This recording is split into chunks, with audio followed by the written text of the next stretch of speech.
So there's 3 types of sitting: short sitting, long sitting, and side sitting. This is short sitting. You're gonna have a wide base of support, low center of gravity, and a high center of mass.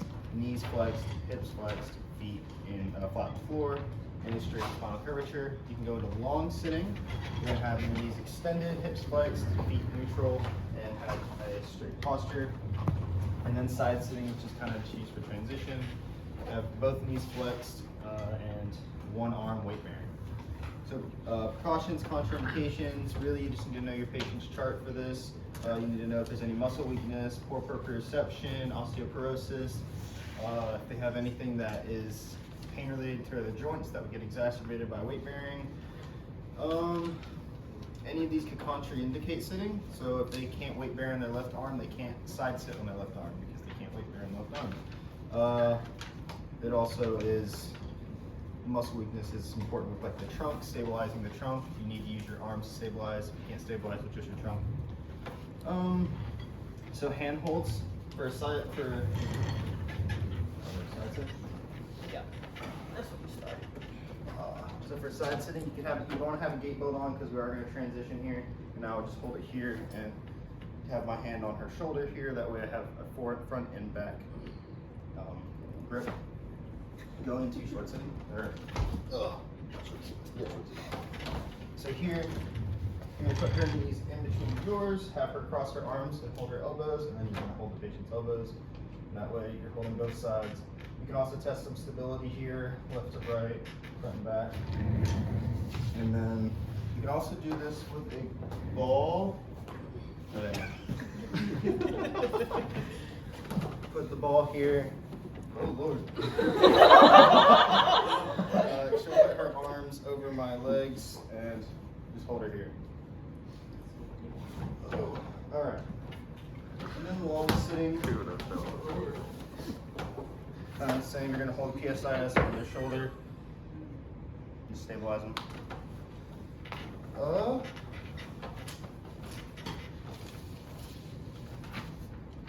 And some other things we had to talk about was scooting. Something funny. Here, the patient and the therapist would just sit here with the gait belt. Just hold on to the patient in case of a fall.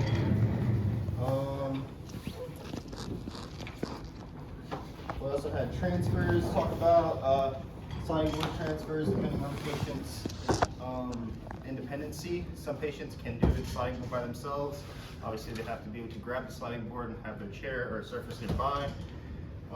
If not, the therapist would have a gait belt on. A gait belt with all transfers. You hold the gait belt, instruct the patient to have one hand towards the surface they're reaching for and one hand on the sliding board. And if they can, they'll push, help as much as they can, but they need to make sure they're bracing towards the direction they're going.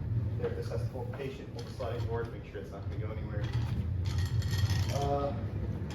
Another transfer is a push-up transfer. Some patients are able to do this by themselves. If the chair is close enough, they'll just pick themselves up and push into the other surface. And then a pivot transfer, use a gait belt, use proper body mechanics. You're gonna get in between the patient as close as you can, bring your center of gravity and base of support as close to the patient, and help have them pivot on one leg to their chair. Have them weight bear as much as possible. Any questions so far? No. No, ma'am. Moving on, Tyler, you good, you can take a break. So perform other type of exercises that you can use to produce contractions and stabilization. So I picked sitting push-ups. So basically you're gonna push all your weight through your upper extremities, make sure you're seated on a secure surface, and then you're gonna push up. You can hold for 1 to 3 seconds, or you can go continuous depending on the patient. You wouldn't make a Parkinson patient do this up and down, but if you got a pretty advanced patient, you can have them hold it and come back down. And this will help provide stabilization to the upper body and help you remain upright when you're trying to work on standing. Okay. Next, what we all know, sit to stands. Again, make sure you're on a secure seat. If your patient's advanced, you can have them cross them arms and have them distribute all their weight through their lower extremities and push up. But most of our patients probably won't be that advanced, so you have them on an armrest or secure seat as well and have them push and stand all the way upright. And then a V-sit. Don't laugh at me. So, a V-sit, it is for pretty advanced patients as well. You can make sure your torso is up and your legs like that. And that's also working on your core as well. And if your patient is not advanced, you have them sit up in short sitting and just have them elevate like this. Any questions?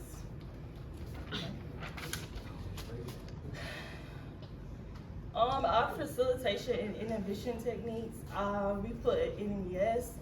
You can also use E-stand if they come in with some tight quads or tight hamstrings, they're not gonna be able to stand up. So you might have to shock it a little bit and get them working so they can be able to do their sit stands, V-sits, and sitting push-ups.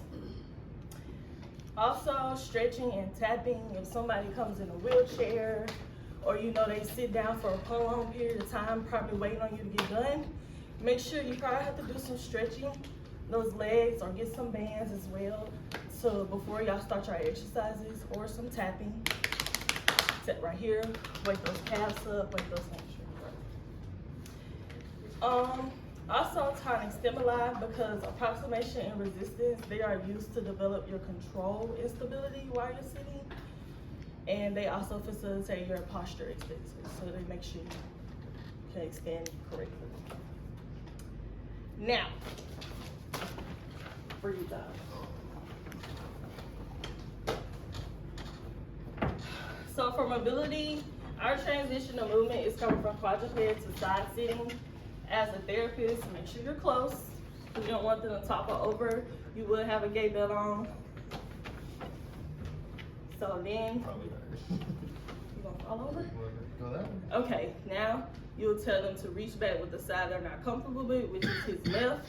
So he'll reach back with his left and roll over. And your hands as therapists, keep one right here and keep one on your PSIS or your gait belt. So from mobility to stability, I have my patient probably going to long sitting. And you can work on alternating isometrics to test his stability and his control. Seems like he got a good bit. Or you can do some rhythmic stabilization. Because everything in sitting, you're mainly just trying to make sure they got good trunk muscles, how much balance, how much control they have while they're sitting. And that's good because you gotta have that rotary component too, so that was a really good one.